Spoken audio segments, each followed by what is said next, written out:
12 de agosto de 2022, a gente abre mais uma página da revista Referência, Arte e Cultura com o Bravo, para falar sobre cobertura jornalística de cultura. Vamos falar sobre entrevistas com os artistas, rotina de trabalho, a crítica em cultura e também histórias curiosas dele, que é repórter de cultura da revista Veja, autor dos textos do livro fotobiográfico da Cecília Kersh, Vida e Palco. É membro da Associação Brasileira de Críticos de Cinema e também já passou pelas redações do Jornal da Tarde, o Estado de São Paulo, Folha de São Paulo e da revista Rolling Stone, além de ter escrito para o portal R7 e também para o portal UOL. Sua melhor qualidade é ser meu irmão e eu recebo o Felipe Cruz. Oi. Quem é o Felipe?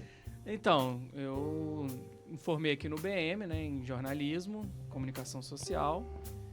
E aí, minha carreira mesmo como jornalista, fiz estágio aqui no jornal, no Diário do Vale, na Voz da Cidade, bem no comecinho, né, e tal. No jornal Aqui também. Mas aí, a carreira mesmo como repórter de música foi quando eu fui para São Paulo fazer o curso de jornalismo do Jornal Estado de São Paulo. Fui aprovado lá, fui para lá. E lá, como eu já era uma pessoa que me destacava, gostava nessa coisa de cultura e cobertura de cultural, acabei entrando na cobertura de cultura do Jornal da Tarde, que era um jornal que pertencia ao Grupo Estado de São Paulo, e fui ficando lá. E tô lá até hoje, 15 anos já. E você se formou no jornalismo que ano, no BM? Foi 2006. Aí nesse período, Voz da Cidade, Diário do Vale, Jornal Aqui... Aqui na região, né? Tudo aqui. Aí você passou por todos os jornais, os periódicos, os hebdomadários e os diários daqui da região. Zerou. Zerou, matou o chefão e foi para São Paulo. Isso aí. Aí começa a escrever sobre cultura e um jornalista vira crítico. E por que um jornalista vira crítico se sofre tantas críticas com essa postura? Não, a crítica, ela é uma coisa controversa, né? Então, por exemplo, você não fala mal da pessoa, você critica o negócio, mas as pessoas entendem que você está falando mal, né? Então você ganha muitos haters, você ganha muitas críticas também, porque os fãs querem defender seu artista, né? Mas como é que você faz uma crítica, né? Primeiro você tem que saber do que você está falando, do que você está criticando, né? Tem que justificar os argumentos, dizer por que você está falando de um show, ou de um disco, de um livro, né? E não basta dizer se é bom ou ruim, né? Você precisa explicar as razões daquilo, né? Não só com base no gosto pessoal. Eu não gosto de criticar a pessoa, porque do outro lado tem um artista também, que tá ali fazendo o trabalho dele. Então precisa fazer as coisas com muito respeito também ao artista e à pessoa que tá ali, né? O escritor, o músico. Porque diferente de uma cobertura cultural é a crítica cultural. Tem finalidades diferentes, tem narrativas diferentes. E para você, aí o que você prefere? Você prefere ir lá cobrir um evento ou realmente elaborar uma crítica de um livro que está para ser lançado, que isso também influencia na decisão do público em ler ou não aquele livro, em assistir ou não a partir de uma crítica. Para você como profissional, você se sente mais responsável ou mais à vontade em fazer uma cobertura ou uma crítica? Eu gosto dos dois, mas o que eu gosto mais mesmo é de conversar com as pessoas, de ouvir boas histórias, de entrevistar, de conhecer, descobrir coisas novas. É isso que eu gosto. Eu gosto mesmo do bate-papo não precisa ser famoso, pode ser com qualquer pessoa. Você conversar e conhecer coisas novas é muito legal, né? Então você entrevista um famoso, uma banda, um filme, um autor de um livro e aí você dialoga diretamente com o público daquele autor, daquela celebridade, e nos veículos que você trabalha há muitos anos, você está em contato com as celebridades, acho que em mais evidência no mundo. Uhum. E aí essas pessoas te amam e te odeiam junto. Desde pastor de igreja evangélica até fã da Anitta já falou mal de você. Então, aí, por exemplo, a Anitta, a Juliette, quando eu escrevi... falar mal da Anitta e da Juliette, né? Eu não falei mal. Não, você critica um disco ou outro, mas assim, todo trabalho tem suas qualidades. Você aponta as qualidades, mas você aponta ali onde pode melhorar. As fragilidades também, né? Você tem, tá bom, ele tá sendo muito diplomático, né? Não, claro, tem que evidenciar a pesquisa. Exemplo, Guns N' Roses, eu fui xingado pelos fãs do Axl Rose esses dias porque eu escrevi que a voz dele tava ela tava muito ruim, né? A voz dele tá capengando. Mas a voz dele tá boa? Não. Sim. Claramente não está boa. E isso não é uma opinião do Felipe. Não Isso é. é uma constatação fato, médica. Inclusive, a está assessoria ruim. da própria banda adiou shows, adiou programação, porque ele tá fazendo um tratamento pra corrigir isso. Então, mas se recuperar. Aí vem os fãs irados, né? Mas, por exemplo, do Iron Maiden também me criticaram, uma vez que eu falei alguma coisa que o Iron Maiden era meio infernal, um negócio assim. Mas ele não é infernal, o Iron Maiden... Iron Maiden é celestial. Não. Não! Mas Então não... isso não é uma questão de opinião da crítica. Não, é tipo uma palavra, às vezes, que você usa, sabe? Por exemplo, Phil Collins, que o baterista, foi o baterista do Genesis, né? Ele voltou pro palco e se apresentou sentado. Aí eu fiz uma reportagem dizendo que ele se apresentou sentado. E que ele tava já ali... Sentado? Com problema na coluna, ele tem um problema grave de coluna. Mas ele apresentou um show sentado. E aí você... Não era cadeira de roda, era uma cadeira tipo essa. Mas apresentou sentado. O Milton Nascimento também tá se apresentando sentado. E aí eu escrevi alguma coisa dizendo que ele já estava bem... Elza Soares, nos últimos Soares shows. Também, sim, Ela também não se levantava. Mas... E qual é a bronca de você destacar que o cara se apresentou sentado? Aí as pessoas falam que... entendem, né? A coisa de você escrever a matéria é tentar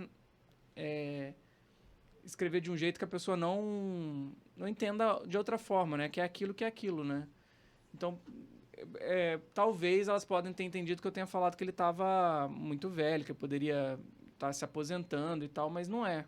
Depois você lê a matéria, você vê que não é isso. Mas aí, os leitores, os fãs, né? Não os leitores, os fãs, eles vão já com viés de crítica, né? Meio ideológico, meio dogmático. Aquele ali é meu Deus, né? Minha deidade artística. E aí... Como que esses haters chegam em você? Com comentário nas notícias, me marcam no Twitter, no Facebook e tal. O mais interessante é tentar fazer a crítica e conversar de maneira que mostre as qualidades do artista e tudo, sempre tentando procurar... Você não fazer uma coisa vazia, né? Eu não gosto, é uma merda, é ruim, é bom, sabe? Mostrando. Mas você critica quem faz isso? Eu nem respondo. Não. O crítico que escreve fala mal sobre falar. Agora a gente tá criticando os críticos que criticam. Não, zoei. Você não precisa responder isso.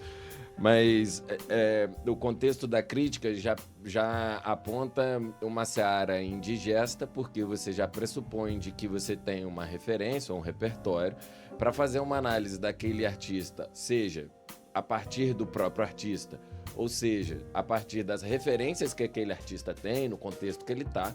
Então, você já fica numa tarefa indigesta de acumular um monte de conhecimento para compilar isso num texto analítico e contar que quem vai te ler, no mínimo, tem as mesmas referências que você para conversar contigo. Então, é uma tarefa difícil. A cobertura já é um pouco diferente, porque você recebe material da assessoria de comunicação dos artistas, você vai cobrir shows, isso entra na sua pauta e vira uma rotina. Uma revista hoje, como a Veja, uma revista hebdomadária, né? Ela publica uma edição toda quinta-feira? Sexta-feira. Toda sexta-feira tem um volume de conteúdo que impacta muito, que pauta muitos outros veículos de comunicação no Brasil e no mundo. E em cultura não é diferente. Como que é essa rotina dessa cobertura, dessa programação cultural? Não só na Veja, mas no jornalismo de uma maneira geral, né? Você vai fazer uma reportagem... Hoje em dia, principalmente com redes sociais, você não vai dizer simplesmente que lançou um disco ou que saiu. Você precisa procurar um fato, algum elemento ali que crie uma história para ser contada que ligue pontos. Jargão assim. Jornalístico, isso é gancho? É um gancho, Ou tem outro nome? Não, é gancho mesmo. Então é gancho. E aí, por exemplo... vou pegar um exemplo de uma reportagem que eu fiz sobre uma nova onda de música sertaneja que surgiu, que é chamada de agronejo. São cantores sertanejos que estão fazendo músicas sertanejas exaltando o agronegócio. Não tem nada de errado. O agronegócio é uma atividade comercial, inclusive de Barra Mansa, muito importante, que movimenta um setor importante do PIB e tal. Mas e qual que é o diferencial dessa história? Além de ser sertanejo, que já é todo mundo sertanejo, está sempre e aí tá em primeiro lugar, inclusive, que a Boiadeira, o nome da cantora, ela tá em primeiro lugar no Spotify e tal. Aí qual que é a sacada dessa história? A música fala sobre o campo, só que não tem mais sanfona e nada. Ela mistura música eletrônica, mistura um monte de outros elementos de músicas atuais, mas falando do campo e celebrando o agronegócio. Daí qual que é a matéria? O que tem por trás disso? Existem empresas do agronegócio que estão patrocinando esses artistas para falar bem do agronegócio, para poder... É quase uma peça de propaganda. Panfletário dentro de uma ideologia específica. Não tem nada de errado. Não tem nada de errado. Porque os vitrais Mas é importante da Igreja Católica foi exatamente um instrumento de arte para comunicar uma ideia financiada por uma instituição que determinava um pensamento. Aquele era religioso, aqui é comercial. Um rei, um príncipe daquela época patrocinou um artista para poder fazer aquilo que ele queria. Isso existe desde sempre. E tudo bem. E aí a matéria é quem são essas pessoas que estão por trás, né? Que são empresas do agronegócio que patrocinam esses artistas para eles cantarem músicas que falam sobre isso. Então, não é uma matéria sobre música sertaneja. Você vê que é sobre uma matéria da cadeia produtiva do agronejo. É isso, basicamente. E aí você entende um pouco essa história. Por exemplo, teve uma outra que eu fiz que foi da Rosalía. A Rosalía é uma cantora de flamenco, é uma cantora pop que mistura música pop com flamenco. Ela é de Barcelona.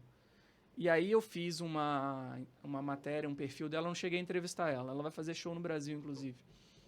E a matéria qual foi? A cantora que mora em Barcelona, que canta em espanhol e está se tornando uma mega cantora pop sem cantar em inglês, fazendo uma mistura super criativa de música pop com flamenco, sendo de Barcelona. Só que o flamenco não é de Barcelona. É do sul da Espanha, né? De outra região. E a Barcelona... Sul da Espanha, né? É Andaluzia, eu acho. Andaluzia. Aí, Barcelona é uma região separatista, né? E como que o pessoal dessa outra região do flamenco enxerga uma pessoa de Barcelona cantando flamenco, misturando... E sendo ela a pessoa reconhecida no mundo inteiro como símbolo dessa identidade cultural que não é da Catalunha. Você vê, não é uma matéria de música pop falando da cantora Rosalía, porque todo mundo que gosta de música pop e está interessado sobre música pop já ouviu ela e já conhece. Mas você avança, então você está entrando em alguma questão para além da produção do próprio artista, mas no contexto que ele se insere, que pode ser no mercado ou pode ser na identidade cultural. Essa questão da Rosalía seria equivalente a maior referência do maracatu ser um camarada do Rio Grande do Sul? É tipo isso. Mais ou menos isso, né? O cara que vai entrar nas trilhas de novela do mundo todo, na trilha de filme, ser um gaúcho cantando maracatu. Ou o frevo, né? O frevo. O frevo é melhor. Ou isso, que também é muito mais localizado. O maracatu já deu uma brasileirada num nível, né? Mas também você encontra, não só no trabalho de um artista, você destacou um setor musical, destacou agora uma artista, mas você também encontra ganchos em eventos, em festivais, que diga-se de passagem, também você tem uma experiência bem interessante com festivais de música e em cada festival deve ter um gancho diferente para além da programação que está ali. Então... Por exemplo, eu já cobri inúmeros festivais, Rock in Rio, Lollapalooza, no exterior também. E aí, por exemplo, o Rock in Rio é um festival que, se eu for lá e escrever sobre como que foi o show, ninguém se importa, porque o Multishow está transmitindo o show ao vivo. Então as pessoas estão vendo o show. Eu não posso descrever. Eu tenho que trazer uma informação que eu que estou ali presente só eu estou vendo, alguma coisa que está Não acontecendo. fica aparecendo aqueles comentários de Copa do Mundo, porque Copa do Mundo tem uns 3 meses de cobertura, né? Começa com a preparação dos atletas, quantas vezes aquele atleta jogou com aquele short azul em dias ímpares, numa quinta-feira, que coincidiu com a lua cheia, que ele fez gols com o pé esquerdo no canto direito do goleiro. O Rock in Rio, por exemplo, tem várias pautas padrão, do tipo... exigências, todo festival tem exigências dos artistas pro camarim. O próprio Rock in Rio já divulga, ó, já manda pra gente, olha. Dá uma banalizada também Guns nisso, N' porque Roses antes isso era uma puta pauta, pediu, assim. Pediu 200 toalhas brancas. A Dua Lipa quer só bebida alcoólica no camarim, sabe? Tô chutando. E aí... Daqui a pouco quem gosta de Dua Lipa vai falar assim, pô, peraí, você tá chamando ela de alcoólatra? Mas eu acho que ela pediu só álcool mesmo, mas eu não tenho certeza, mas eu tenho quase certeza. O que é bem diferente de chamá-la de alcoólatra, e a equipe dela, bem diferente. Agora, além das assessorias de comunicação, que certamente o seu e-mail e os seus contatos estão nos mailings desses agentes que te mandam press kits que dizem para você o que eles querem dizer sobre eles. Além dessas referências que chega a você num garimpo, acho que não é nem um garimpo, né? Num acúmulo de informação gigantesco, você tem outras referências que estão fora desse radar institucional. E quem que é? Então, você tem que ficar de olho em tudo que acontece, né? Pode vir assuntos de todos os lugares. Aí, 2 exemplos que é básico. Por exemplo, a Marina, minha irmã, que tem 14 anos. Ela é minha irmã também. Sua irmã também. Falou pra mim esses dias, óbvio que eu já sabia do K-pop, mas ela veio comentando muitas coisas do K-pop interessantes ali. E aí eu falei, pô, acho que aí tem uma pauta legal. E aí eu fiz uma pauta sobre K-pop ali. E qual foi o recorte ali? Agora eu não vou lembrar exatamente qual foi. Eu lembro que foi sobre K-pop e algum assunto ali. Certamente não foi sobre o mercado do K-pop, sobre quanto o K-pop gira no mundo, ou qual é a base da economia coreana por parte da indústria criativa. Não é isso que a Marina deve ter te contado. Né? Que geralmente as informações que a assessoria te passa. Tem outro exemplo do Vinícius, por exemplo, que é meu sobrinho, meu filho. Seu filho, por exemplo. Só celebridade nesse programa celebridade. de hoje. Você vê que os assuntos, isso é legal, porque os assuntos estão aí, é só você ficar de olho aberto. Sensível. Você vê, O Vinícius, por exemplo, falou pra mim que estavam artistas se apresentando dentro do videogame, dentro dos jogos de videogame. E aí, lançamento de música e show... Ao vivo no videogame. Dentro, só assiste esse show quem tem aquela conta do Fortnite, que entrou ali naquele show e viu o lançamento. Otavinho, quem foi que fez o lançamento aí?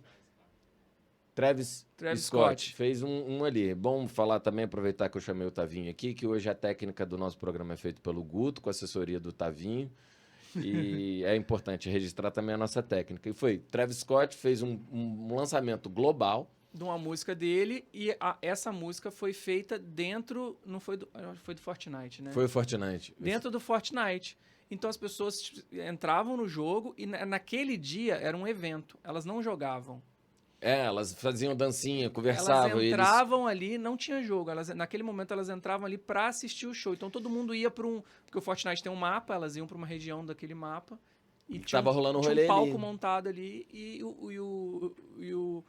o Travis Scott aparecia como... Não sei se nesse caso ele apareceu como avatar ou se foi só um telão, mas às vezes aparece como avatar. Ele tava gigantão, assim, né? Ele era maior do que todos os personagens, e aí faz o show ali, apresenta a música e todo mundo... Isso movimenta muita coisa. É um jeito muito diferente de divulgar música, muito ligado com novas gerações, uma maneira completamente criativa, né? E que envolve mercado, game. Game hoje é uma das áreas do cultural que mais movimenta dinheiro no mundo, né? E vira esporte, vira também audiovisual. Só esse acontecimento do Travis Scott. Teve quem fez a skin dele, o avatar, a direção de música e de animação, que fez a programação, inclusive a liberação dos acessos em servidores do mundo inteiro para estar no mesmo mapa ao mesmo tempo naquela exibição.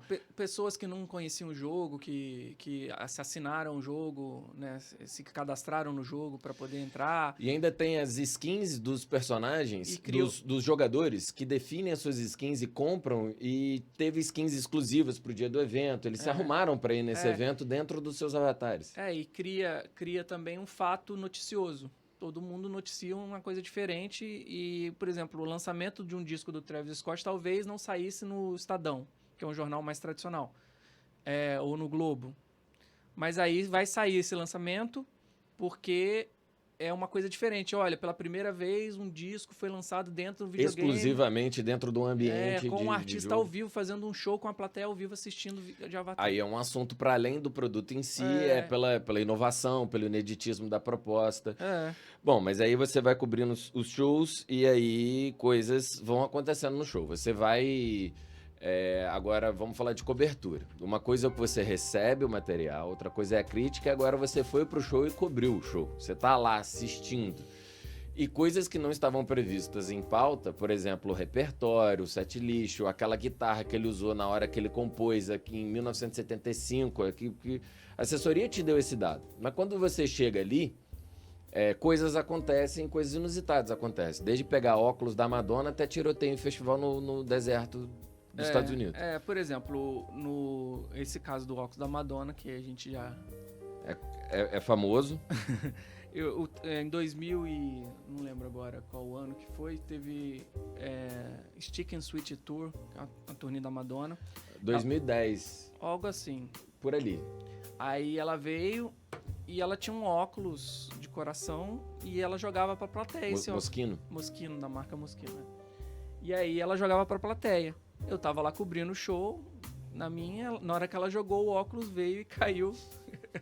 No seu pé. O óculos da Madonna está aqui, você pegou e pôs na cara? Não, eu peguei e guardei no bolso, porque boladão. Vieram os fãs todos querendo pegar também, né? Os outros fãs, né? Porque você tava ali como fã. Não, eu tava trabalhando. Então, na frente da Madonna. Tinha quantas pessoas nesse show? Eu acho que tinha umas 50 mil. Dessas, umas 3 mil tava ali na frente da área VIP. É uma que são fãs daqueles que realmente tatuam Madonna na bunda, e aí você tava ali na frente. Pessoas que seguem ela, né? Muito fãs. Aí eles vieram, alguns fãs vieram e perceberam claramente que eu não era um fã da Madonna. Você olha pra não mim, dá pra perceber que ele não é um fã da Madonna? Não que eu não admire não, ela. Eu também gosto, eu gosto muito. E ela seja uma baita Inclusive, artista. tem várias músicas da Madonna na minha playlist favorita, eu escuto mesmo. Do Vinícius também tem. Então, pronto. Mas dizer que é fã da Madonna não, porque eu não conheço a obra dela, né? Embora eu conheça muito bem. Mas não dá pra dizer que eu sou fã, mas estava ali a trabalho. E aí o fã veio e falou: você não merece o óculos dela. Mas não deve ter sido isso, deve ter sido muito revoltado. Você não merece isso, que não sei o quê. Aí você, pra ter um certificado de originalidade, de autenticidade dessa peça... Não tem como ter um certificado de originalidade, mas assim, tem testemunhas, né? E matérias de jornais e vários jornais cobriram que foi você que pegou e que você fez com isso. Aí acabou que eu virei pauta naquele show ali. É porque então, o diferencial... aí você foi pra cobrir, você virou um assunto de outros jornais e não mesmo, não foi, você não fez a sua pauta. Teve a repórter da Folha de São Paulo que entrevistou, do G1, naquela época eu trabalhava no Estadão, de outros lugares entrevistaram. Né? E o que eles destacaram? Não, destacaram a sorte, aí me entrevistaram, queria saber o que eu ia fazer, que não sei o quê. E as propostas que você recebeu? De venda? De venda. De compra, né? De comprar o óculos. Não, então, na época, teve uma pessoa que ela jogou em 3 shows que ela fez, ela jogou o óculos. Teve outras pessoas que pegaram também.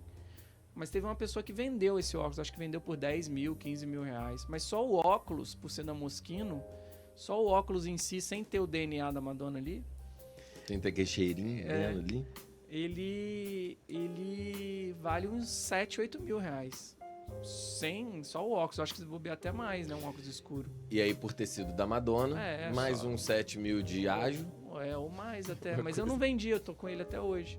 Mas um colega meu que é muito fã da Madonna, jornalista, ele pegou o óculos assim pra poder, né? Ele falou, traz pra eu ver o óculos. Eu levei pra ele. Aí ele pegou, falou baixinho assim, colocou o óculos e falou assim... isso é o mais próximo que eu vou chegar dela. Ele falou pra ele mesmo, ele tava sentindo. Isso é muito forte, muito forte isso. Ele tava sentindo isso. E o que aconteceu no Rock in Rio Lisboa? Aí eu fui pra Lisboa, cobri o Rock in Rio. Aí fiz a cobertura toda lá, mas tem a ver com a Madonna nessa história. Porque depois do Rock in Rio, eu encontrei com o Rafael, que é nosso irmão. Meu irmão gêmeo. que ele morava lá, ele morava em Lisboa, fez mestrado lá. Depois do festival, a gente saiu pra tomar uma cerveja. Aí começamos a tomar... Foi jogo de Portugal era a Copa do Mundo na época. Foi Portugal e Inglaterra, eu acho, eu não lembro. Enfim, a gente assistiu o jogo, aí tomamos uma cerveja. Aí a gente emendou num vinho numa casa de samba brasileiro. E aí quando a gente viu, a gente foi parar em Alfama, que era um bairro boêmio, num barzinho desse tamanico. Tomamos mais cerveja, mais vinho, não sei o que e tal. Aí eu sei que lá nesse bar, lá pelas tantas, uma pessoa falou assim, aqui que a Madonna costuma vir. Inclusive ela tava aqui ontem, tocou piano ali naquele bar. Aí eu já tava meio bêbado, né? Eu até esbarrei no microfone. Eu já tava meio bêbado. Aí eu falei mas eu tava com o meu bloquinho, eu já tirei o bloquinho assim, já fui falar com o dono. Aí você foi cobrir, você foi trabalhar no nível atualizado. E essa matéria saiu? Saiu. Aí eu me lembro do Rafael ter lido essa matéria e falado assim, pô, não era bem essa história não. O que era que ele destacou? Que você ouviu ali era mais uma lenda do que um fato assim. Tudo que você falou ali era verdade? Tanto... E o nível alcoólico não te alterou em nada a apuração da matéria. Não, então, eu anotei tudo no bloquinho, entrevistei a atendente, o dono, aí falou que a Madonna ia lá, que ela tocava. Então foi, tipo, muito por acaso, né? Eu tava... Eu gosto de contar essa história porque às vezes você tá num momento de lazer. Naquele momento eu já não tava mais trabalhando, o festival já tinha acabado. Mas as histórias, elas acontecem, né? E eu poderia ignorar, ficar na minha. E a Madonna não tava na programação do Rock in Rio Lisboa dessa edição? Não, mas é que a Madonna mora em Portugal. Ou morava até pouco tempo atrás. E aí ela costumava visitar esse bar, ela vai lá, toca piano, era onde ela se sentia mais à vontade. E aí eu fiz uma matéria, rendeu uma matéria sobre o bar onde que a Madonna frequenta em Lisboa. E lá é um bar, assim, uma coisa que qualquer pessoa pode pegar o microfone, ir pro palco e cantar, recitar Acho poema. que aqui em São Paulo o pessoal chama isso de karaokê. Não é karaokê, não. É um lugar assim, tem um piano. Pra dar canja. Fica ali. O diferencial do bar é qualquer pessoa pode levantar e fazer um show. E aí um dia a Madonna ela levantou e fez um show. Acho que ela tem gabarito. Acho que ela consegue, né? E aí ficou esse bar que ela adorava ali, porque aí iam cantores de Cabo Verde, cantores... Do Brasil. De vários lugares ali se apresentar. Então era uma mistura cultural muito legal que tinha ali. E aí eu fiz a matéria sobre esse bar. Poderia não ter feito, mas fiz porque... Porque deu uma boa pauta, te deu um legal, estalo. Aquele espírito do jornalista não sai de você, mesmo que você encerre o expediente. E os festivais, então, entraram na sua, acho que, lista preferida de coberturas do seu trabalho, né? Você foi cobrir um monte de festivais, mas antes disso, eu queria comentar sobre um filme que o tema do filme é um jornalista que sonha em ser jornalista da Rolling Stone. Quase famosa, né? Quase famosa. E aí ele vai cobrindo shows de rock e acompanha uma banda. E aí ele realiza o sonho dele de ser esse jornalista. Você se sente um personagem desse filme? Mas é que ele tá no começo da carreira ali, né? Mas você também já teve um começo de carreira. Então, ele é... Aquele filme é muito legal. Eu acho que é inspirado num jornalista. Se eu não me engano, o nome é Lester Bangs. Eu não lembro agora. Eu acho que é Lester Bangs o nome do jornalista de verdade. E aí ele começou assim, tinha 15 anos e escrevendo. Só que o cara era muito talentoso também, né? Diferente do que a gente... Então você passou a perseguir festivais e foi em festivais no mundo inteiro. E no mundo inteiro mesmo. Dinamarca, nos Estados Unidos, Portugal. O que mais? Onde mais? Texas, né? Nos Estados Unidos, no Califórnia, Lisboa. O da Dinamarca, por exemplo, foi um festival que chama Roskilde, em dinamarquês. Mas em português a gente fala Roskilde mesmo. Roskilde. O que é o Roskilde? É uma cidade. Foi a primeira capital da Dinamarca, né? Ela é viking. Uma cidade viking, assim, criada pelos vikings. Eu achei muito legal o festival. ele é um festival praticamente feito só com voluntários, assim. Então eu vi uma criança de 15 anos servindo cerveja lá. Mas assim, é tipo, não é o Rock in Rio, que é uma coisa muito profissional, institucionalizada, formal, cheio então de tinha coisa. lama até no joelho, mas shows grandes. Nesse dia, por exemplo, tem o show do Foo Fighters, e ele tem uns palcos com atrações fora do eixo também. Então teve um show da Elza Soares que eu assisti e um show do Baiana System também que eu assisti. Cara, a Baiana System no Festival Viking na Dinamarca. Eles tiveram, nesse festival, eles têm no primeiro dia um evento viking lá, que os vikings faziam com fogo, não sei o que e tal. Não tem uma história desse festival que é uma tradição de pai para filho e já tem gerações frequentando o festival? Então, gerações de pai para filho frequentando como voluntários também, né? Tipo um rito de passagem. Os pais que trabalharam nas edições de tantos anos atrás agora vê seus filhos também fazendo o mesmo rolê ali, envolvido com o acontecimento da cidade. É uma cidade com quantos mil habitantes? É pouco. Eu acho que é 200 mil, 100 mil habitantes, é pouco. Ela fica perto de Copenhague. E é um festival que atrai a atenção do mundo inteiro. E o festival, as pessoas vão de bicicleta pro festival, ou de trem. Aí você entra no trem, na Dinamarca não tem catraca, você entra no trem, vai até lá, desce lá. Mas aí todo mundo paga. Nesse dia, especificamente, como tinha muitos jovens, tinha uma pessoa que ficava cobrando ali, ou checando se você pagou. Mas você pode ir de trem, o trem te deixa dentro do festival. Mas o mais legal disso tudo é que o festival não tem grade. Só tem uma plaquinha dizendo, daqui pra lá, espaço pago. É uma sociedade muito evoluída, compadre. Daqui pra lá, espaço pago. Aí você pode contornar o portão e entrar. Ou você entra pelo portão e apresenta seu ingresso e entra. Eles pedem o ingresso. Aqui a gente praticamente precisa fazer informações para as pessoas não se aproximarem da borda do rio, porque tem risco. Praticamente é isso, né? Não, mas eu achei curioso. E as pessoas indo também de bicicleta, né? Aí lá foi uma outra coisa legal também, porque eu fiz uma outra pauta que não era... Como naquela época tava a série Vikings bombando muito, né? De TV. E ali era o Rei Haroldo, do Dente Azul. Eu não sei se ele até aparece na série. Acho que ele não chega a aparecer, não. Mas ele é um dos reis lá que foi inspirado nele. Nos Vikings, ele aparece lá, o Harald, como o primeiro rei da Noruega que foi eleito por todos os reis, desbancando o Bjorn. Só que aí é na Dinamarca, né? Mas enfim, acho que a Dinamarca fazia parte de uma... o reino da Noruega era da Dinamarca, Noruega, mas... Não sei falar exatamente. Mas enfim, essa cidade foi fundada por ele no ano de 500 e pouco. E aí eles têm um museu lá que é o Museu do Barco Viking. E aí eu achei que eu poderia fazer uma matéria de turismo. Na época eu fui pelo UOL. E aí eu entrei em contato com o pessoal do museu e falei, quero fazer uma matéria de turismo sobre o museu. Aí eu aproveitei um dia, fui mais cedo, porque o festival começava mais à tarde. E aí entrevistei a curadora do museu. Sozinho? Produção de imagens e texto foi tudo seu. E a narrativa é diferente, né? Para você fazer uma matéria de turismo, é bem diferente de como você conta uma história ou faz a cobertura de um festival de música. Você fala como é que chega, quanto custa, né? Umas curiosidades.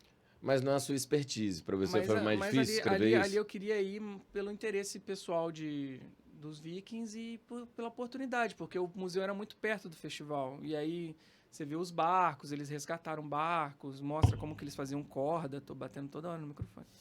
Como que eles faziam as cordas, como eles faziam instrumento, material. Foi muito legal. Então, quando eu acho legal um trabalho assim jornalístico, quando você vai num lugar, não tentar ficar só naquilo que eles estão falando, né? Você ficar bem aberto, cabeça bem aberta para procurar outros assuntos, né? Outras pautas, outras reportagens. Você foi no Rock in Rio 2001, foi a primeira vez que você foi num festival?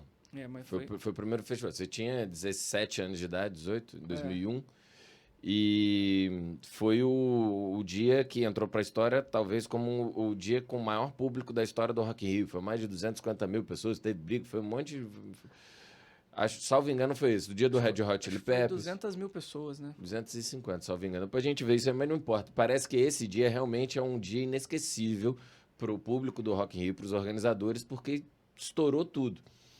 Anos depois, você passou a ser um jornalista que cobria o Rock in Rio e despertava nas pessoas e nos jovens aquela sensação que te despertaram, né? Então, você passou a comunicar o Rock in Rio, a falar sobre o Rock in Rio para todo mundo, né? Quantos Rock in Rios do Brasil você já cobriu? Eu fui em todos, menos o de 2000 o último agora, que foi 2018 ou 2019, eu não lembro. Acho que foi 2019, foi o último ano antes da pandemia, né? 2019. Só esse que eu não fui porque coincidiu na época que eu saí do UOL. E aí eu não consegui Perdeu fazer o credenciamento. É. Mas aí você cobriu os outros. E do Rock in Rio Brasil, o que você destaca? Cara, o Rock in Rio, nos primeiros anos, logo depois de 2011, depois teve 2013, 2015, eles eram muito ruins. Não ruins de organização, mas ruins de acesso. Era muito difícil chegar lá. E agora eles melhoraram tanto que o Rock in Rio parece um shopping center, um passeio no parque. E você acha que isso é melhorar? Porque o público que gosta de ir no Rock in Rio e o público brasileiro é muito exigente. De estrutura, de banheiro, de água, mas paga uma fortuna por isso. Não, mas tem seu preço. Mas é muito... O Rock in Rio ele é muito organizado hoje. Então, o ônibus que sai ali da estação, o Jardim Oceânico, que vai pro Rock in Rio, sai no dia, ele faz fila, sai, você quase não espera, na hora da volta também. Lógico que quando tem multidão, vai ter um pouco, não é confusão, mas um pouco de dificuldade. Um tráfego fora do comum. Mas tem 1 trilhão de banheiros, um monte de alimentação, os palcos são distantes um do outro. Mas é um passeio no parque hoje. É menos música e mais entretenimento o Rock in Rio. Então, você quer um festival, assim, né, de música mesmo, roots mesmo, o Rock in Rio você vai, ouve música, mas não é só isso, né? É uma diversão mesmo. A tirolesa, a roda gigante, outros palcos, comida diferentes. E venda, tem loja da Ortobon de colchão, tem meia lupo, sabe? Mas não, ali a pessoa não está sensibilizada para comprar um colchão, mas é posicionamento de marca, experiência. É legal da Ortobon, o outro ano que eu fui, que as pessoas podiam deitar 5 minutos no colchão para descansar. Aí sim, testava o colchão. Aí tinha fila de Depois pessoas. do Rock in Rio, né, cara? Depois de 3, 4 horas você tá em pé no show por 5 minutos. Era legal. Tem o seu impacto, é uma experiência inesquecível. Mas isso mostra que não é um... Eu não vi isso em Roskilde. Em Roskilde, por exemplo, as pessoas podiam entrar no Rock in Rio não pode. Com cadeirinha de praia, né? Cadeira de praia. Senta ali e vê o show na cadeirinha dela. Né? E vivencia aquilo do jeito que ela quer, do jeito que ela gosta. É tipo um parque de diversão. Teve um que eu fui em Austin, no Texas, que as pessoas levavam bola de futebol americano e ficavam jogando bola. Qual foi esse do Texas? Qual o nome do festival? Austin City Limits. E o que rolou lá? Então, nesse festival, ele teve vários shows que não aconteceram no Brasil, que foi legal de ver. Por exemplo, o do Jay-Z, que é o marido da Beyoncé. É um rapper dos rappers mais importantes do mundo, né? E foi o show que eu vi, que ele nunca fez show no Brasil ainda, mas teve uma série de shows lá, teve The Killers, eu não vou lembrar todos. Aí lá nesse festival, além da bola de futebol americano, tinha telão que as pessoas podiam assistir jogo de futebol.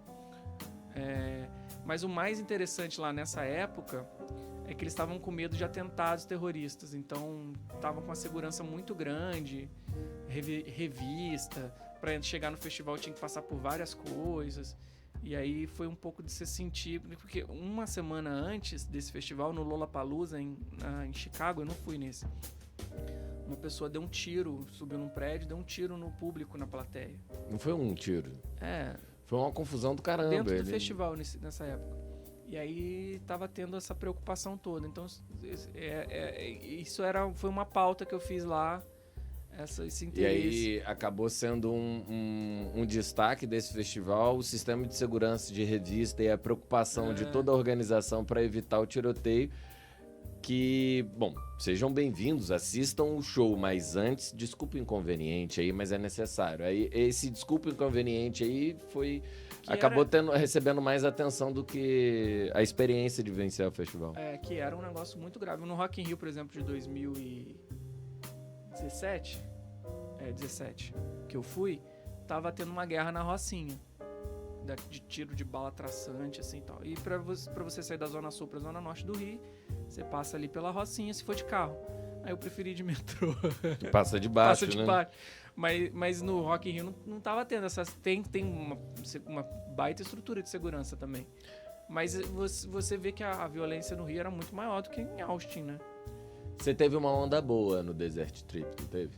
Desert Trip foi um festival que teve em Indio, na Califórnia, que é no mesmo espaço onde acontece o Coachella. E foi um festival muito único, porque isso aconteceu muito único, porque isso aconteceu uma vez mesmo. Então ele foi único. E o objetivo era reunir artistas muito grandes, assim, e eram só 2 shows por dia, 3 dias de festival, só 2 shows por dia. E shows completos, não eram esses... Com o Rock in Rio, o artista ele tem uma hora pra fazer a sua performance, não é um show. Às vezes é 40 minutos até. O Desert Trip não, era... 2 horas e meia cada show. O show do artista na programação é diferente, né? E por quê? Porque o line-up era Paul McCartney no primeiro dia. Foi Bob Dylan e Rolling Stones. Então, logo no primeiro dia você já viu o show do Bob Dylan e do Rolling Stones. Bob Dylan nunca fechou no Brasil, né? Então... Não, já fez, desculpa. Já fechou no Brasil. Fez poucos. Pega a visão, já fez. Fez poucos. Mas muito raro. Então teve o show do Bob Dylan na semana seguinte o Bob Dylan ainda ganhou o prêmio Nobel. Né? Não sabia disso, não? Ele ganhou um prêmio Nobel de literatura. Não sabia, não. É um dos poucos artistas pop que ganhou o prêmio Nobel. Ele ganhou na semana... E foi também, acho que uns 2 ou 3 dias antes da eleição do Donald Trump também. Então tava um clima bem político lá também. Aí nesse primeiro dia foi Bob Dylan e Rolling Stones. Depois teve no segundo dia Paul McCartney e Neil Young. E aí o Neil Young cantou junto com o Paul McCartney, deu uma palhinha lá.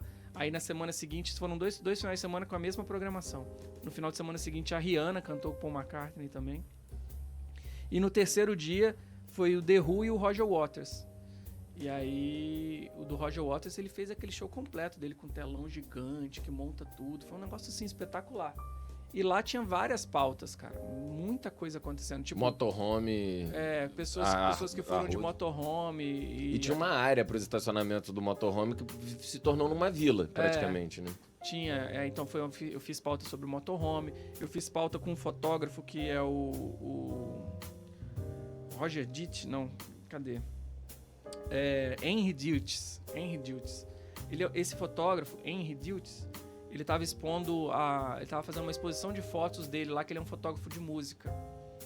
E eu fiz uma matéria com ele, entrevistei ele antes por telefone aqui do Brasil, porque ele fez fotos de artistas, umas fotos muito icônicas, né? E ele estava expondo lá.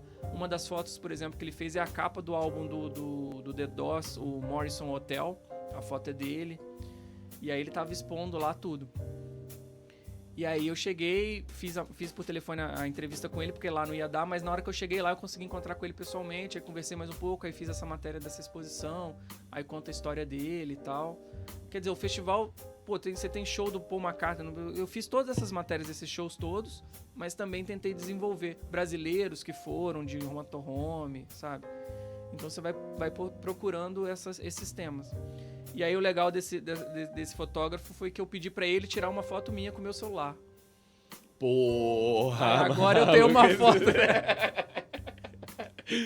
Você já imprimiu essa foto? Já moldurou? Daqui a pouco no próximo encontro ele autografa a foto. Aí você zerou. Ele falei, não quero uma foto com você. Eu quero que você tire uma foto minha com a minha câmera, porque agora eu tenho uma foto que o Henry Dietz tirou minha. Porra. Você já postou essa foto? Eu já conheço essa foto? Tem em algum lugar. Mas ele depois eu conversei com ele, entrevistei, mas foi uma brincadeira, né? Mas lá tinha vários temas pra falar. Mas é uma brincadeira que colou, né? Se colar, colou. Hoje você tem, de fato, você não tem nenhuma prova de autenticidade desse momento, mas, pô, você sabe. A foto é dele, na hora que eu for publicar ela, créditos. Não tem caô, né? A gente vai voltar a falar de show, de música e dessas experiências, mas antes eu queria lembrar um episódio que você sempre conta, que é o dia que você foi o Cebolinha da Turma da Mônica. Não, então, no jornalismo a gente tem experiências que são legais. E assim, eu gosto muito da Turma da Mônica, do Maurício de Souza. Vale lembrar que o Felipe não foi o Cebolinha da Carreta Furacão. Foi o Cebolinha oficial do Parque Oficial da Mônica. Por um dia. Por um dia, é isso que eu quero dizer. Não foi qualquer Cebolinha que saiu correndo na Carreta Furacão, dançando. Com aquela fantasia disforme. Com meia calça. Não, mas como é que foi? Você foi o Cebolinha do Parque da Mônica na moralzinha mesmo. Eu já entrevistei várias vezes o Maurício de Souza, já fui nos estúdios dele e tal, faço matéria, acompanho, gosto muito. E aí uma vez a gente foi fazer uma reportagem que era como ser personagem do Parque da Mônica por um dia. E aí fui eu, um colega meu e uma outra colega. Ela foi a Magali, eu fui o Cebolinha e esse amigo meu foi o Cascão.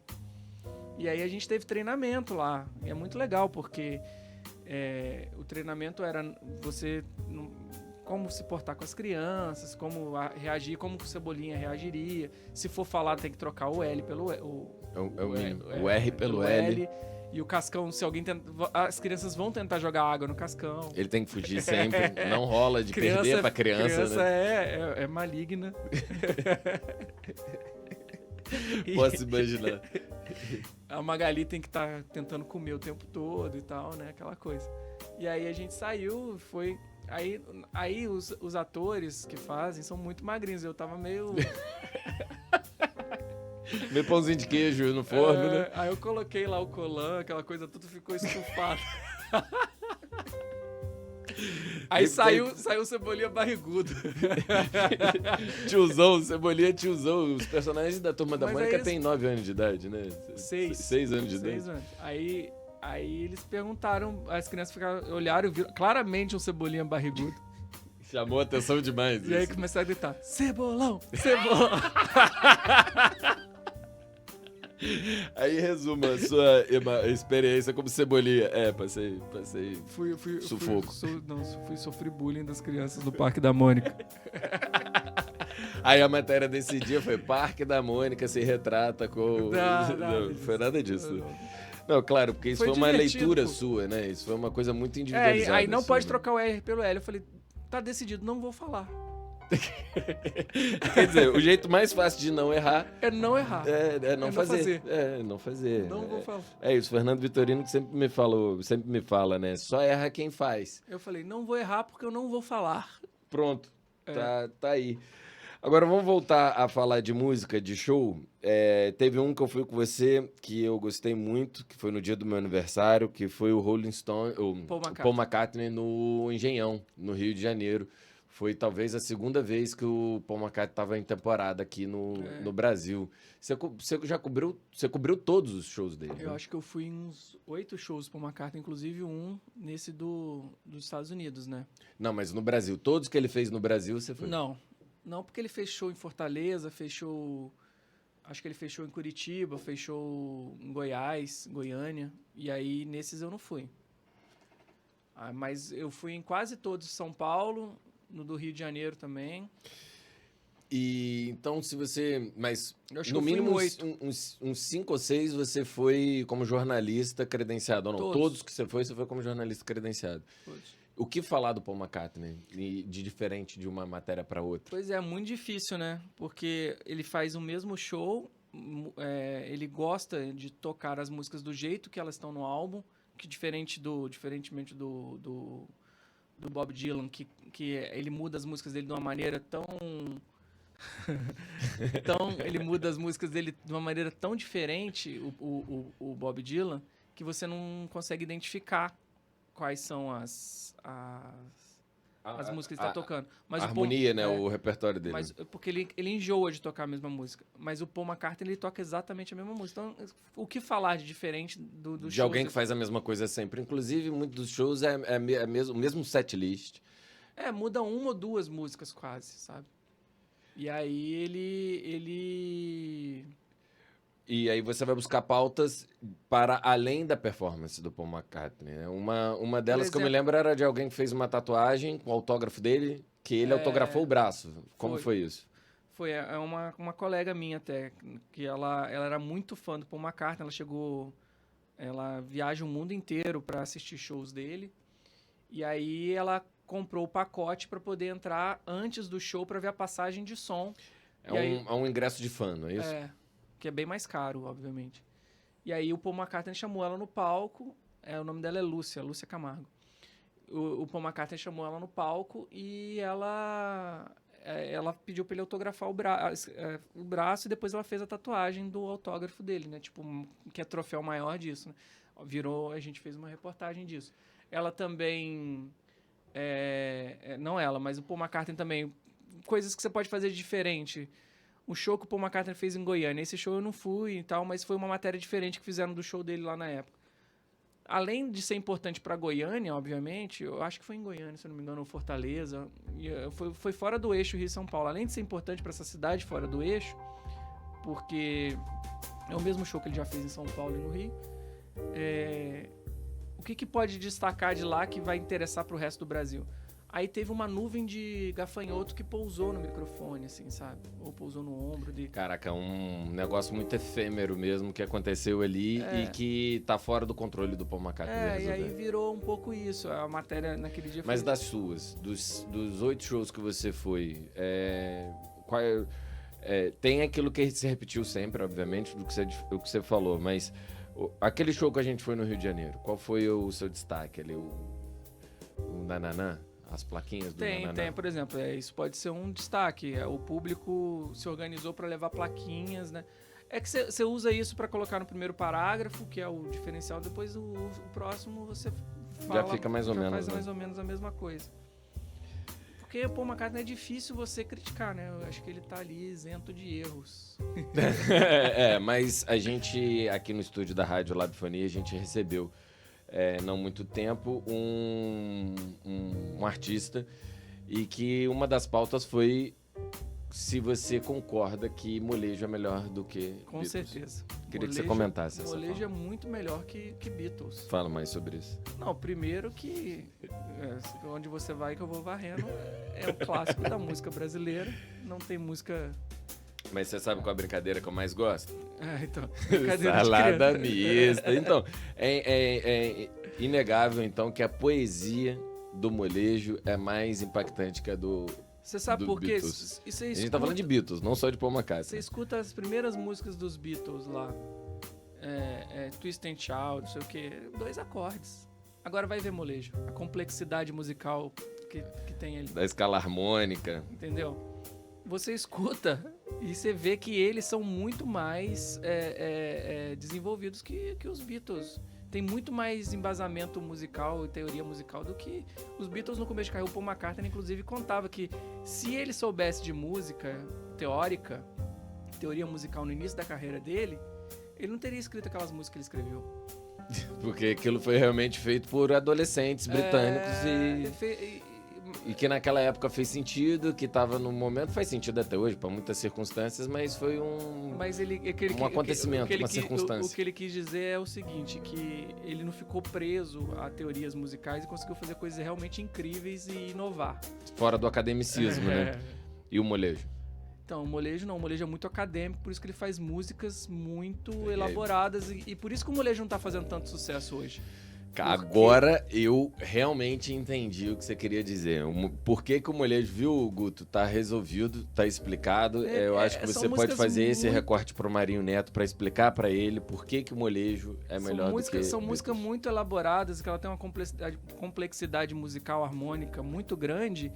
E aí o público médio, assim, que só quer ouvir uma música para se divertir, não consegue entender o molejo.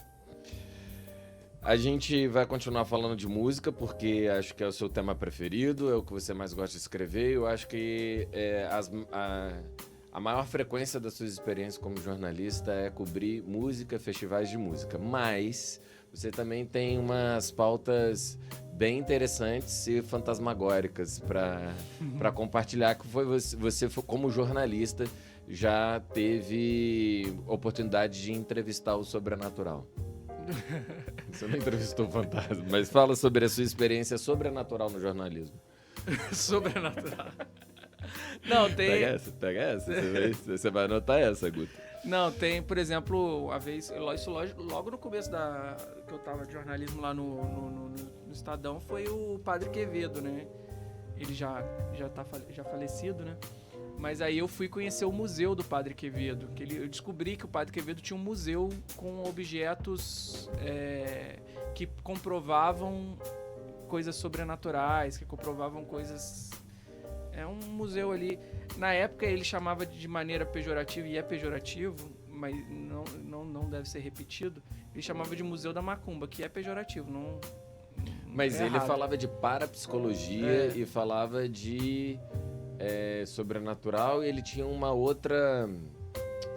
outro termo que me fugiu aqui, mas ele mais chamava de parapsicologia do que de outra coisa, né?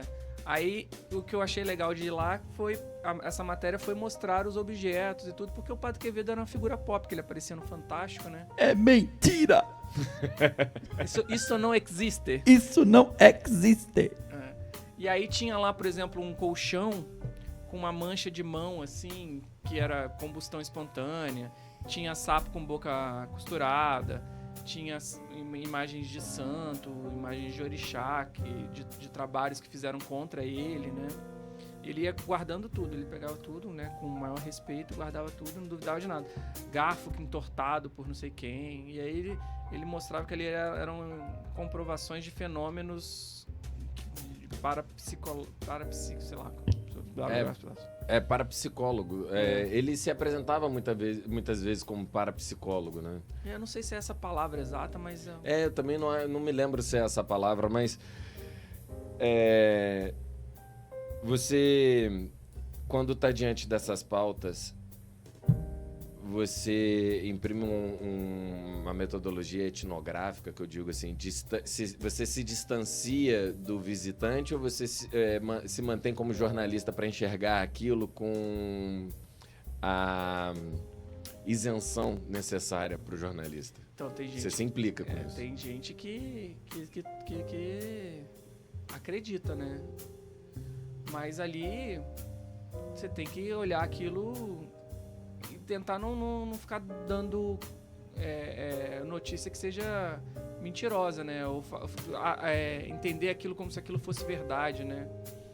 Escrever como se aquilo fosse verdade ou se aquilo fosse real. Você tenta relatar ali o fato, porque pode ser real, mas pode não ser. A chance de não ser real é muito grande. Não é só a função doutrinar para aquela mensagem, é observar aquela ocorrência, aquele acontecimento e relatar a sua experiência como observador. Basicamente, o que está a seu alcance é esse, né? O Dr. Google diz: Oscar Gonzalez Quevedo Bruzon, mais conhecido como Padre Quevedo, foi um padre jesuíta de origem espanhola, naturalizado brasileiro em 1960, foi professor universitário de parapsicologia na Unisal e Centro Latino-Americano de Parapsicologia até 2012. É o CLAP. Eu fui no CLAP, foi lá que eu fui, Centro Latino-Americano de Parapsicologia, onde tinha esse museu. A gente ainda tem muita curiosidade, muita história, muita coisa para falar. Eu queria que você escolhesse a última história que a gente vai comentar. Tem sobre o Tony Ramos de Olho Roxo, tem o show do Chico Buarque, tem a Marília Mendonça, tem o Serguei, que você escreveu Cabo Frio, mas é de Saquarema. Tem várias coisas, mas tem uma coisa curiosa que eu queria falar, por exemplo, é que às vezes você vai fazer entrevistas e isso aconteceu com um colega, não foi nem comigo. Ele foi entrevistar a Galinha Pintadinha. Você conhece essa história? Não.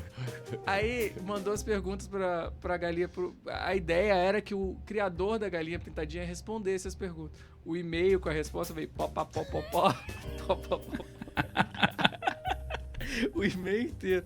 Isso não aconteceu. Porque ele comigo. perguntou pra Galinha Pintadinha. Aí ela respondeu pó.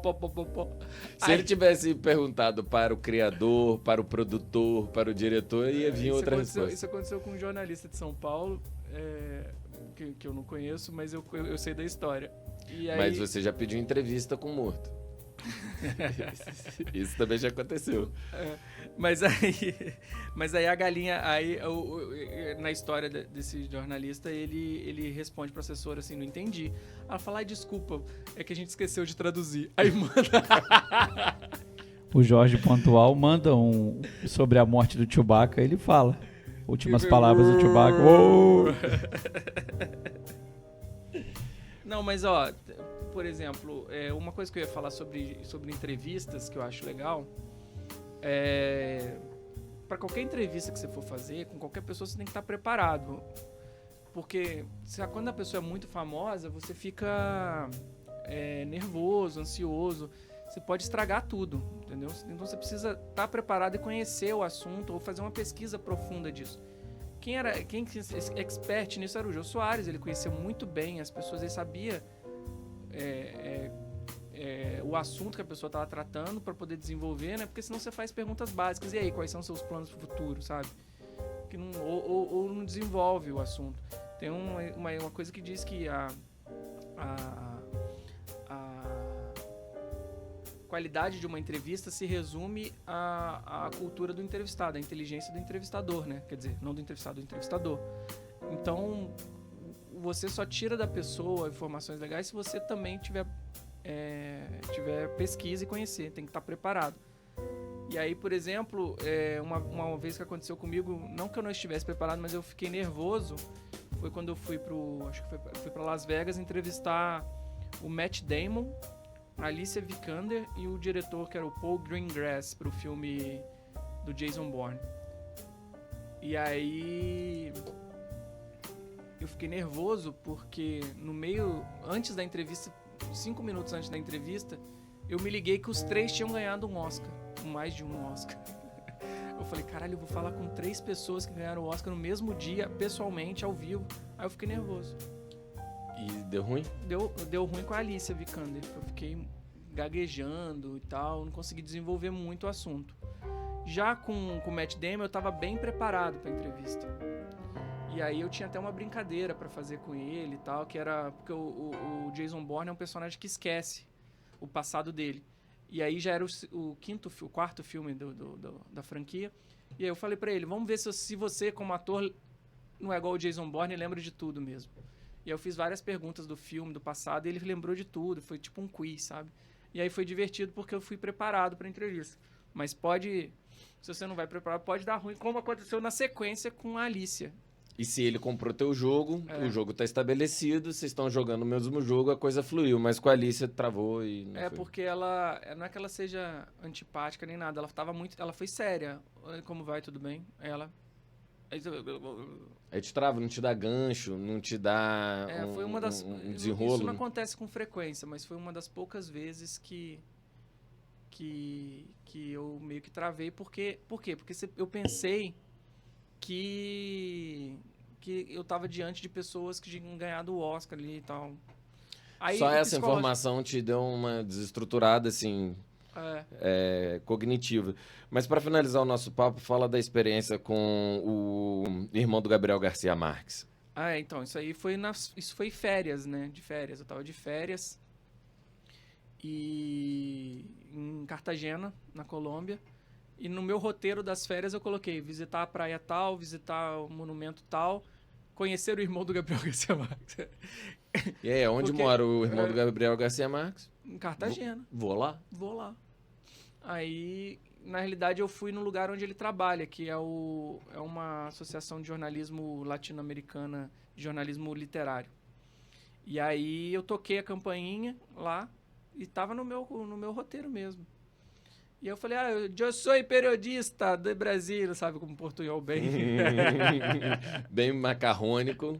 Periodista do Brasilzito, quero uma entrevistita. Eu quero falar com... Isso é italiano. Então pra você ver como que eu tava bem na época. Eu quero falar com Jaime, era o nome dele, Jaime. E aí ele falou, sou eu! Pelo interfone. Eu falei, eu quero tomar um cafezito. Aí ele te recebeu. Aí ele falou, sobe aí. Aí ele subiu e eu conversei com ele quase 1 hora. Em Portunhol? Em Portunhol, eu fiz uma entrevista, falei do irmão dele, do Gabriel Garcia Marques, né, Prêmio Nobel de Literatura. Falamos sobre a importância de Cartagena para os livros de literatura fantástica dele. Enfim, foi uma entrevista muito legal. O Gabriel já tinha morrido. E o Gabriel Garcia Marques, né, o Gabo, o rosto dele tá na cédula de 50 mil pesos colombianos. Aí eu guardei uma cédula, porque eu falei, quando eu encontrar com ele, eu vou pedir para ele autografar a cédula do irmão. E aí ele autografou a cédula do dinheiro do irmão. E ele é muito procurado por conta do irmão dele ou ele tem uma produção própria, autoral, que o distingue disso tudo? Não, ele é engenheiro civil, e ele começou a cuidar desse instituto de jornalismo como um diretor do Instituto de Jornalismo. E aí o trabalho dele é esse. Mas as pessoas não têm essa fanatismo com ele. É tipo uma pessoa... X, irmão de uma pessoa Nobel. Que trabalha ali, tudo bem. Muito bem. Considerações finais? Tem uma... por exemplo, essa pro Guto, do Paul Stanley, quando eu entrevistei o Paul Stanley, já que o Guto é muito fã do Kiss. Eu te contei essa história? Você chegou a me mandar a matéria pra ver antes de publicar. Não manda pra ninguém, não manda pra ninguém. Não, eu mandei pro Guto algumas informações pra ele. Eu falei, já que você é fã, vamos checar junto pra eu não errar, né?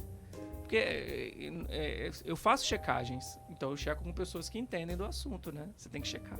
Aí eu chequei com o Guto. O consultor. O Guto foi meu consultor pro Kiss. É isso aí. E aí, o que acontece foi que o Paul Stanley tem uma história curiosa. Eu fiz a entrevista toda com ele. E no final da entrevista eu falei pra ele, mas e aí, você já fez plástica? Tipo, nada a ver. E aí ele não gostou da resposta. Da orelha? Não foi da orelha, né? Foi plástica no rosto, né? Mas é tipo... Aí ele ficou bravo com essa... Mas ele me respondeu. Mas pode ter sido por isso, porque ele não tem uma orelha, né? Ele tem o cabelo muito grande sempre pra tampar a orelha que ele não tem. Pode ser que ele entendeu isso. Não sei. Que se você fez uma orelha de plástico pra botar no lugar... Não. Eu falei mais de botox, que eu falei a palavra botox. Ah, não fez não. Mas ele respondeu de boa, falou que o peso da idade e tal, é coisa normal. No final da entrevista, a assessora de imprensa me mandou uma mensagem pedindo por gentileza para eu não mencionar isso na entrevista, porque não tinha nada a ver com o assunto. E realmente não tinha nada a ver com o assunto e eu não... Você respeitou o pedido da assessoria, considerou isso, mas agora você deixou registrado. Mas assim, eu não falei vou marcar ele. Eu não falei a resposta nem nada, mas ele foi super simpático, cara. Foi super simpático. Eu que fui mesmo... Inconveniente nessa pergunta. E a gente tem que saber disso. Então a gente encerra mais uma página da revista Referência com o Felipe Cruz. Muito obrigado pela sua presença. Disputadíssima agenda, e eu queria que você colocasse no seu repertório, no seu currículo, você já foi entrevistado por mim.